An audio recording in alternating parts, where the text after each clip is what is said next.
I think that it's okay to give up. Nigeria should just give up because we have tried and tried and tried and tried. It's obvious that it's not working. Corruption is not allowing it to work.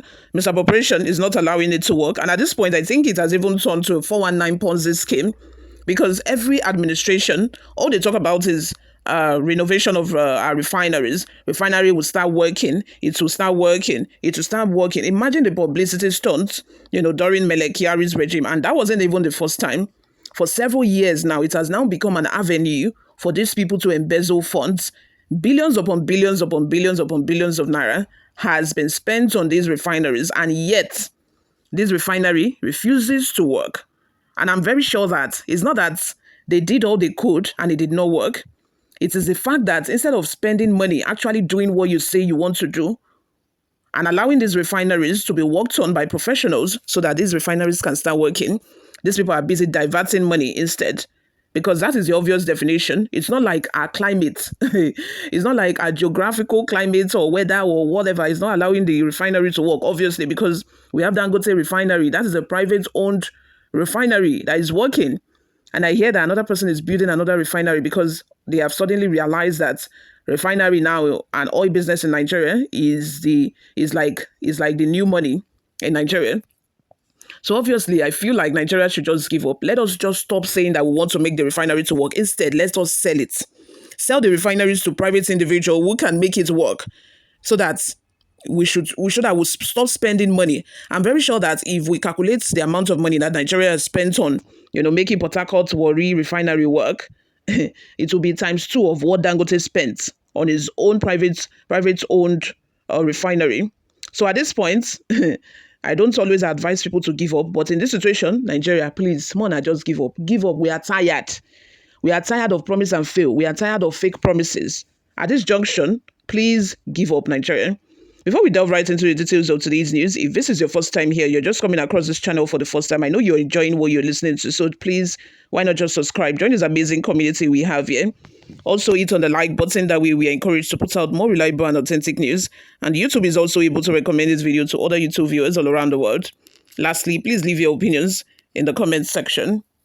In 1 month, Kyari has moved from the all-powerful figure who got billion-dollar pipeline deals as Group Chief Executive Officer to a man suspended from work and being investigated over abuse of office and misappropriation of funds.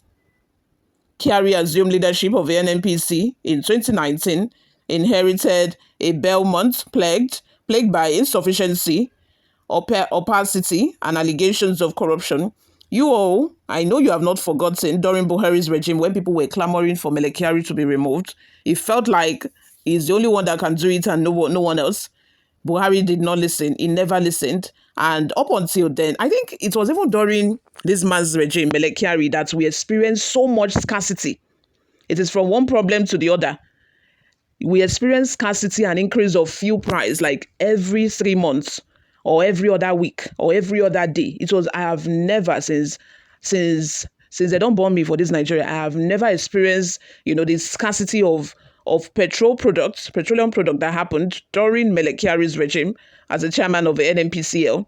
So now we are realizing that these are deliberate attempts, just to create scarcity and let people think that, oh, there is scarcity of petroleum products. We are not self-sufficient of petroleum products in the country, so we have to import using higher currency, dollars, to import petroleum products. Even when Dangote Refinery started working, they still wanted to continue importing because they were making us believe that Dangote cannot even sufficiently, and even plus the local refinery and all other privately owned refineries cannot sufficiently supply petroleum products that we consume in the country. These are all deliberate attempts to embezzle money. They did not even disclose profits made, ranging into billions upon billions of naira. We are going to get into all of that. Anyway, let's continue. He pledged to transform the corporation into a transparent and commercially viable entity. To his credit, he oversaw the publication of the Nigerian National Petroleum Corporation (NNPC) audited financial statements for the first time in decades, a move that was widely praised as a step in the right direction. Under his watch, Nigeria passed the Petroleum Industry Act (PIA) in 2021, a landmark regulation designed to overhaul the oil and gas industry, attract investment, and increase government revenue. However, these achievements were overshadowed by a series of persistent problems that continue to bedevil the sector. One of the most pressing issues was the elaborate maintenance of Nigeria's four refineries that left them poorer than they were and their managers richer than they should have been. In 2021, Kyari announced that the government had approved 1.5 billion naira for the rehabilitation of the Port Harcourt refinery with a promise that it would be completed by 2023. Similar rehabilitation projects were announced for the Warri and Kaduna refineries with billions of dollars allocated. However, as the years rolled by, the refineries remained largely non-functional. The completion dates were repeatedly pushed back, and Nigerians grew increasingly frustrated with the situation. The refineries finally saw activity again when they resumed operation in November and December 2024. However, the restart proved short-lived. Less than a month after reopening, the Warri refinery was forced to shut down again due to safety issues. Meanwhile, the Port Harcourt refinery, despite its highly publicized revival, has struggled to operate even at half capacity, running below 40% efficiency since its much-touted rehabilitation. The failure to revive the refineries coincide with allegations of misappropriation of funds and diversion of revenue. A report by the Office of Auditor General of the Federation uncovered at least four major financial infractions amounting to 514 billion naira in the operations of NNPC under Kyari'S watch. In one case, the Auditor General indicted a state-owned oil firm of unauthorized deductions of 82.9 billion naira from Federation revenue for refinery rehabilitation. The AGF's report said the above transactions were not supported by evidence of authorization and approvals before the deductions were made. The Auditor General said the anomalies discovered in the accounts of the NNPC could be attributed to misappropriation of funds, diversion of revenue meant for the Federation, and loss of Federation revenue.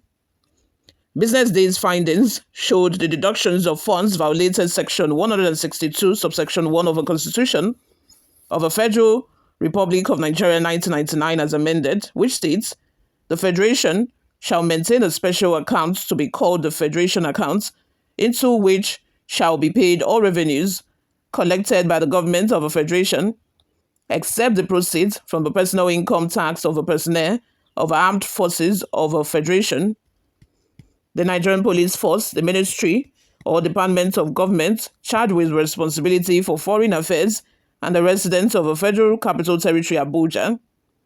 The alleged infractions include irregular deductions worth 343.64 billion naira from domestic crude sales at source, warehousing of 83.66 billion naira from the Federation's miscellaneous income in a sinking fund account, and the unsubstantiated payment of 3.75 billion naira shortfalls from the sale of petrol. Under Kyari'S watch, subsidy payments ballooned, reaching trillions of naira annually. For instance, in 2019, the nation spent about 154 billion on fuel subsidy, but by the end of 2022, it was reported that fuel subsidy gulped 4 trillion naira in that year alone. Critics allege that the subsidy regime was riddled with fraud, with inflated import figures and fictitious claims. Another major challenge during Kyari'S tenure was the issue of crude oil theft. Nigeria has long grappled with the problem of illegal bunkering and pipeline vandalization, but the scale of the problem reached alarming proportions in recent years. It was estimated that Nigeria was losing hundreds of thousands of barrels of crude oil per day to theft, resulting in significant revenue losses for the country. The oil theft menace not only affected Nigerians' revenue, but also its production capacity. Many oil companies were forced to shut down or reduce production due to the activities of vandals and thieves. This led to the decline in Nigerians' oil output, further exacerbating the country's economic woes. As Kyari'S tenure drew to a close, the clamor for accountability grew louder. Alex Inameka, an economist, said anti-graft agencies like the Economic and Financial Crimes Commission, EFCC, and the Independent Corrupt Practices Commission, ICPC, must go beyond surface-level investigations. He emphasized the need to identify accomplices still in active service and flush them out to cleanse the Nigerian National Petroleum Company Limited, NNPCL, and serve as a deterrent to others. According to him, the situation demands that all suspects be taken into custody as a matter of national interest. Hopefully they cooperate, and if found guilty, they pay for their crimes, he added. An energy sector expert who weighed in on the situation described the unfolding events as not just troubling, but as a damning indictment of systemic failure within Nigeria's oil sector. The expert argued that the $2.96 billion under investigation for refineries repairs could have been used to build at least 2 brand new modular refineries equipped with modern technology and higher output efficiency. It decried the recent discovery of 80 billion naira in a personal bank account linked to one of the suspects, calling it a clear sign of internal control failures and regulatory lapses. He criticized the earlier government narrative that the refineries were resuming operations at 70% capacity, describing such claims as political theatre. According to field reports and plant staff testimonies, the facilities have remained largely non-functional. The absence of catalytic reforming units in both Warri and Port Harcourt refineries, which are essential for producing premium motor spirits (PMS), renders them structurally incapable of meaningful production. The experts blamed these on poor project planning and misleading public communication. Godwin Ekpe, an economic analyst, condemned the decision to rehabilitate decades-old refineries without first ensuring the availability of crude supply pipelines. He pointed out that without functional feedstock infrastructure, like the Escravo to Kaduna pipeline, the refineries were never going to be viable. Ekpe said a more strategic option would have been the construction of smaller modular refineries tailored to Nigeria's current market needs. He called for a practical review of the role of NNPCL and Kyari, noting a pattern of public deception, financial mismanagement, and media manipulation. He urged the government to conduct a forensic audit, not just of a fund spent, but also of a procurement process, contractor engagement, and project milestones. Okoye Odo, public affairs analyst, noted that the ongoing crisis is further compounded by threats of a strike from support staff. He said the government's inability to meet basic obligations to its frontline workers revealed deep-rooted issues in project governance and stakeholder management. Even if the refineries were technically restored, he warned, their long-term sustainability would remain in question. Odo argues that the scandal is emblematic of broader leadership integrity and vision failures. Without comprehensive reforms, independent oversight, and genuine commitment to transparency, he warned that Nigeria's oil sector risk remains trapped in a cycle of waste, insufficient, and public betrayal. You all, let's have your thoughts and opinions in the comment section. Thank you very much for always listening and watching. I will see you all in my next video. Bye for now.